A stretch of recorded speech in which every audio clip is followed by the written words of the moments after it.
So I'll take a moment to talk about the supplies that you'll need. So I've kind of got everything pretty much laid out, and I will zoom in as I talk about it. The first thing that you will need is a rotary cutter, and you'll see this mat that has everything laying on top of it.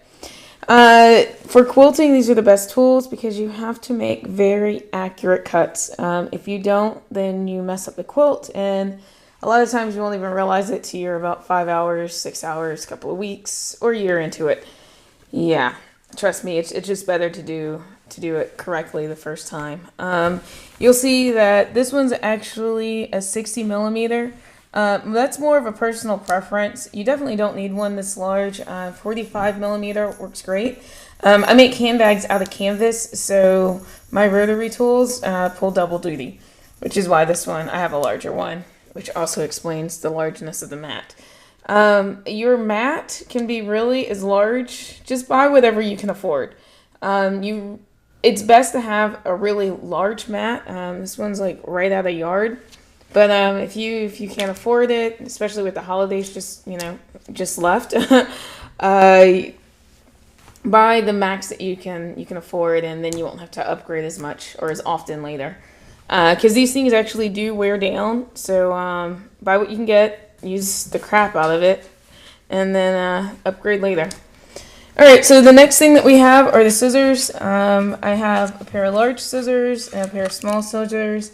I don't really know why I have the large ones around, aside from trimming the batting after you quilt. That's pretty much it. That's all that I really use them for. The little ones are little snippers. They're actually not even good quality, but they don't pull my thread when I have to cut it off the machine. After I do chain piecing, this is what I'll snip with. I have a baby lock, so it does have a clipper on it, but for chain piecing, it's already fed through, and I just gotta clip them real quick. And so yeah, again, don't pay a lot of money for these. For what you're doing with them, cheap works. Let's see, what else do I have? I have needles. Let's move this over there. These are universal needles. Notice that they're still in the pack. I don't really use universal needles. As a quilter, and even my quilting friends, we all have personal preferences. For me, the universal needles, I feel like they leave holes in my fabric, and that's even when I add a fresh one. So I don't use them. What I do use often are these. These are my sharp needles for quilting. The last one that you see in there is actually universal. I just kind of threw it in there real quick. But yeah, the other 4 are all sharp. These I use a lot. I use these for the piecing as well as for the quilting. They cost a little more, but I like the finished product more. Let's see. On to our wonderful feet.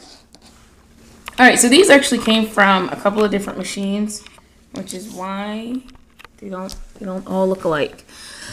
Alright, so this, I went ahead and pulled off my Singer because I'm not using it right now. This one is a 1/4 inch foot. And I'll get closer. And you'll also notice that this one here, this is a 1/4 inch foot too. The only difference, and then you turn it around, is that this one has a guide. Isn't that nifty? Alright, so if you're just learning how to quilt, I recommend getting one of these. And the only reason I say that is because the guide is extremely helpful, because as you sew, you may try to sew faster and your fabric, or you may not have complete control over it. So when you're doing your piecing, I like the guide. And this, again, is just a regular 1/4 inch foot. Moving over, this is called an embroidery foot. It is what you do free motion quilting on. I'm not actually a good free motion quilter. I still have to practice a lot on that, and I will not be putting that on video anytime soon. But if you are a free motion quilter, feel free to perform your art on this wonderful quilt. And if not, if you're not one or a beginner, I wouldn't worry about this. What you will need, though, is a walking foot. This walking foot is actually one of my baby lock attachments. The other, well, actually, I think these 2 are from baby lock, and the other 2 are for the Singer. But so yeah, what we're going to be doing is we're going to be doing grid lines. This walking foot, let's see, See how it literally walks? Yeah. All right, so basically what this does is it keeps all the fabrics together because you're actually going to have 3 layers of fabric. And it keeps the fabric feeding through the machine properly so you don't get any bumps. And let's see, what else do we have? We have thread. Again, if you're just starting out, I would just recommend, this is actually one of my preferred ones. This is Quilt's brand. I like it. These are polyester spools because I quilt with polyester. Yeah, I got it from Hobby Lobby.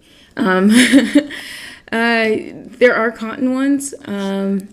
If you go cotton, you're definitely going to have to buy one of the more expensive brands. And I say that because the cheaper cotton sheds.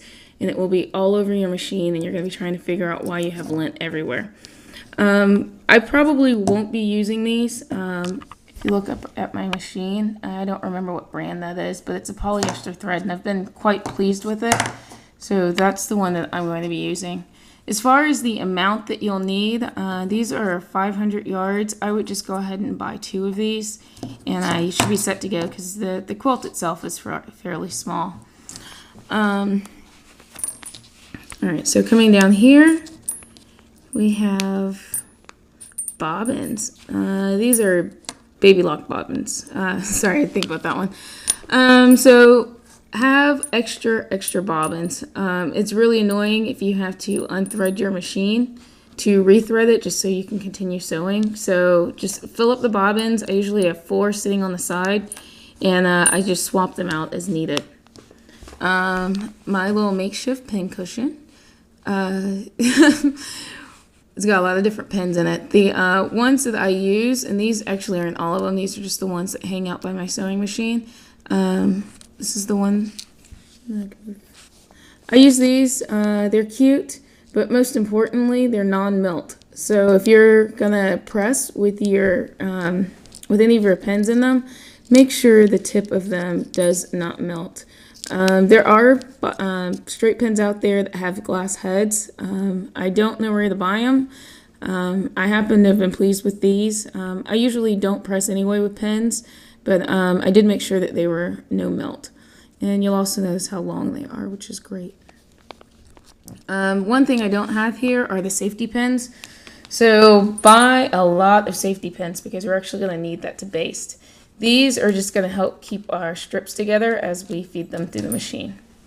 And the last thing, which isn't really an accessory and probably should be with the fabric, see, it just looks like a bundle of white, doesn't it? I'll back up so you can see it a little better.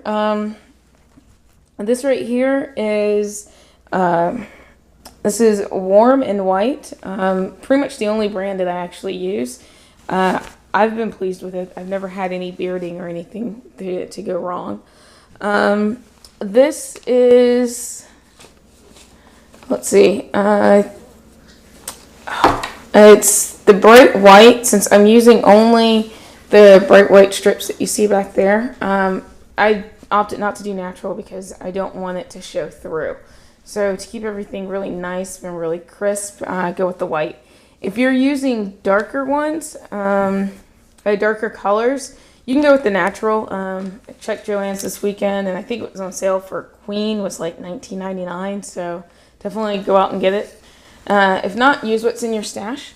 And the last thing that I have are my rulers. This is my favorite ruler. It's a 2.5 inch wide ruler. I love it.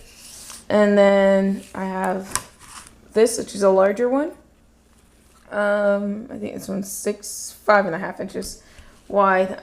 For my larger cuts, I will use this one, and for the smaller ones, like on this quilt, I would use the 2.5 inch wide. It comes in handy. You don't have to buy it because, of course, the 5.5 inch wide has the markings for the 2.5 inch wide. Plus, it's actually longer, so it'll extend quite further. All right, well, that's about it. These are the supplies that you need. I think the only thing I didn't mention, which should go without saying, is that you need a sewing machine. That's right. This whole thing is actually going to it's going to be machine stitched piece, machine quilted, and machine bound. So everything is going to be done by machine, so you don't actually need any hand needles. So hopefully you have one. If not, now would be a great time to go pick one up. All right, guys. I will see you later and have a great day. Bye.